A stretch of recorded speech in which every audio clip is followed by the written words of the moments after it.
Hey everyone, welcome back to the channel. In today's video, I'll guide you through the steps to change the country associated with your Gmail account.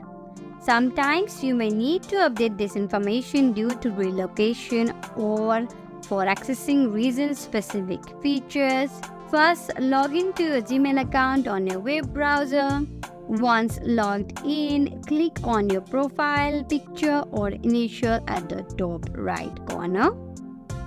Then select Manage your Google account.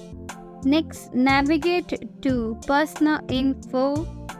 On the left sidebar, look for section labeled as Contact Info. In the address section, you can select your address. Once you have selected, click on Save. Remember, this change may affect how Google services are displayed and accessed, so ensure it's accurate. And that's it. Your Gmail account now reflects the updated address information, including your country. If you found this guide helpful, please like, comment, and subscribe for more tech tutorials. Thanks for watching, and I'll see you in the next video.